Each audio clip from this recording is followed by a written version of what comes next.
San Juan High School, like, It's got a new recording. building? It's but they're recording. trying to- It's recording? It's recording. Okay. We're getting turf next year, We are too. Alright. We're getting took for like a We're few getting years. turned, yeah. Hi everyone. How are you doing today? Good. Good. How's school going this week? Pretty good. Good. Very good. I'm having some good time, you know. Does anyone have anything to share? Ian. I got the chair back. Ah, I wow. received the chair. That's exciting. So that means you were working on your goals this week, I huh? was working on some of my goals. Very nice. How did that make you feel? It made me feel empowered, enlightened. That's excellent. Let's go over our guidelines very quickly. I need a volunteer to read number 1. Counselor and students observe confidentiality. And remember, confidentiality means that we don't share anything that we talk about in group, that what happens in group stays in group. The only exception to that is if you tell me you want to hurt someone, or someone is hurting you, or you're thinking about hurting yourself, then I do have to talk about it with another adult. So what do you think might happen if you go ahead and just decide you're going to tell your friends about what we talk about in group? I think some people might be mad, angered. How would that make you feel? I would feel betrayed. And what do you think we should do about that? I think we should just not tell people about it. It's definitely a good response. So we're going to play a game today to start our session, and it's called Cue to Anger Buttons. So each of you is going to get a button that has something written on it.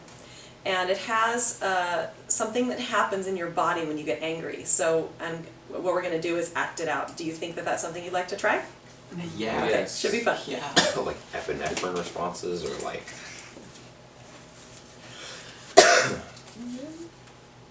I don't know. My throat hurts. Actually, Oh, because like... I, Joey, just switch. Stop. Okay, so who would like to try this first? Go ahead, Duncan. And you can stand up if you need to, it's fine. My palms are sweaty. What do you think might have triggered, Spaghetti. and this is for the whole group, what do you think might trigger that response of getting sweaty palms? Maybe someone was being angry at me in my general direction. And that might make your palms sweat. Great. Who would like to try this next?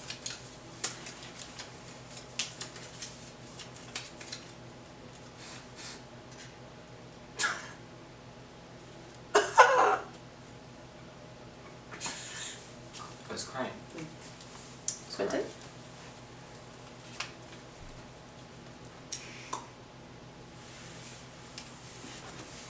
So, clenched teeth and clenched fist. Is that yours?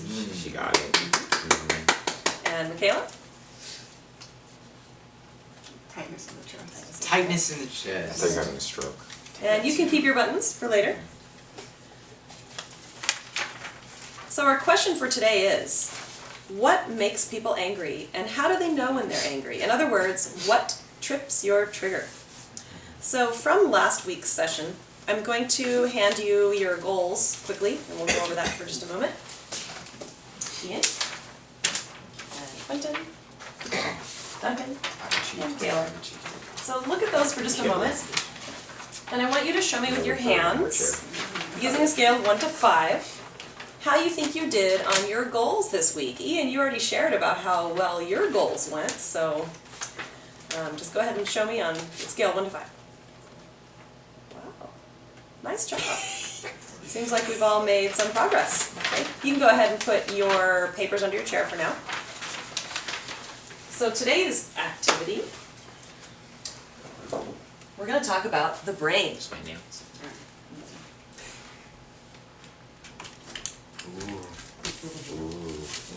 Can you tell me we get Okay, compared so nails? anger is an emotion that starts in your brain.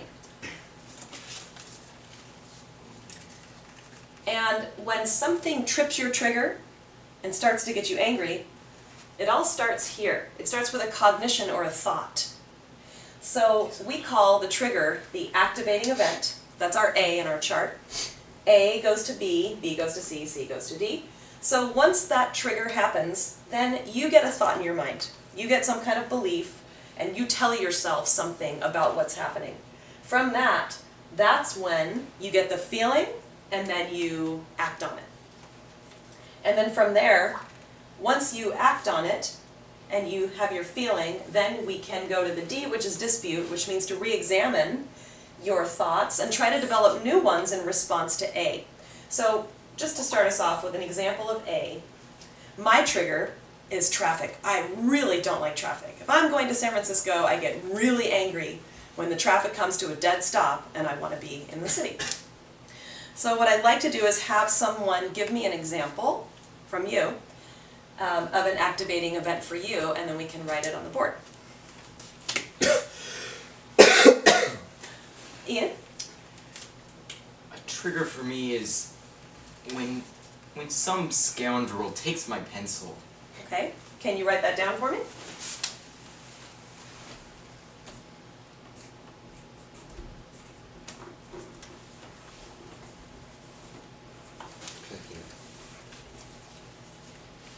Okay.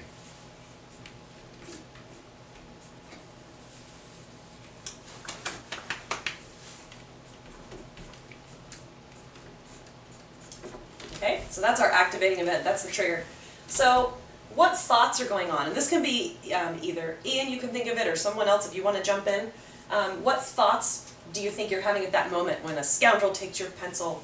What are you telling yourself? Versus, I would say that I'm saying, I need this pencil very much. I need it to be writing. Okay? Get an education.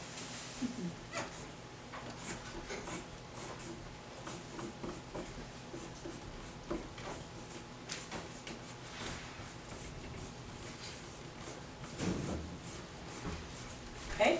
Only the E's lowercase. I need my pencil. That's definitely what you'd be telling yourself. So what do you think the consequences would be? How do you think you're going to feel? What are you going to do as a result of that thought? I need my pencil.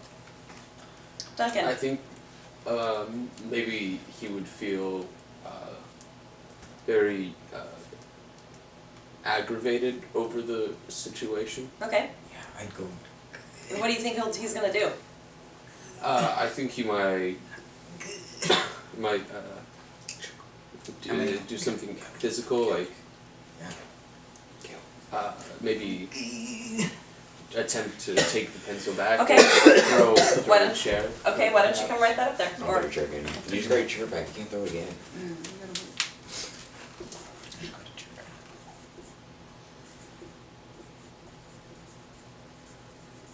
Good handwriting.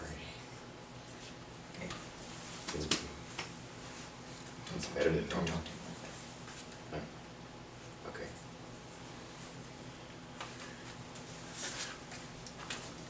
Deep. Oh.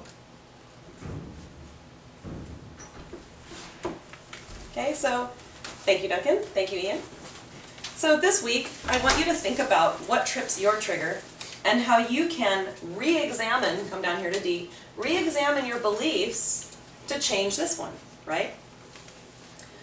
So does anyone think, let's look at that again, does anyone think that they can come up with a new thought to re-examine what's happening here to have a different outcome here? So what's a new thought we could have other than, I need my pencil? What else, what's another thought that we could have? We could have, this man needs my pencil too. Okay, go ahead and write He that. needs a pencil too.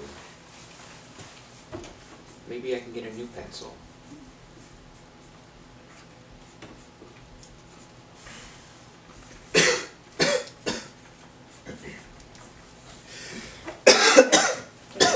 I thought of another. It would be very easy for me to get it without violence. Aha, okay, so that would be another way to think about that. It would be very easy for me to get it without violence.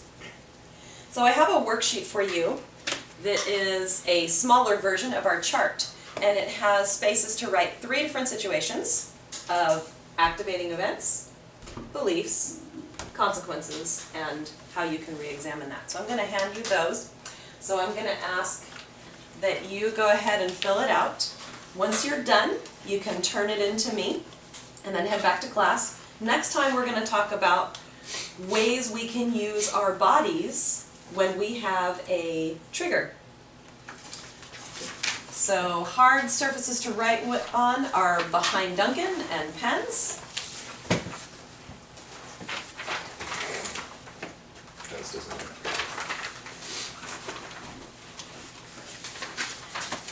Pen is what I need. And I think this was a very good session today. I think we got a lot of good work done. Do you think we got a lot of good work done today? Was it productive?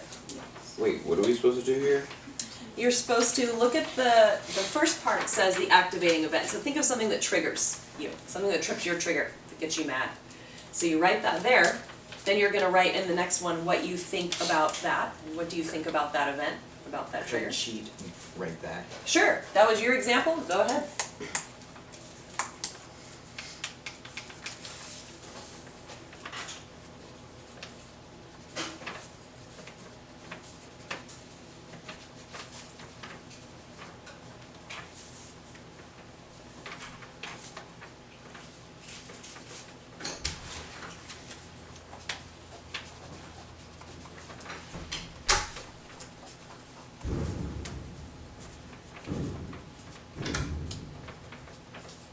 I need a smaller pen. This is really big.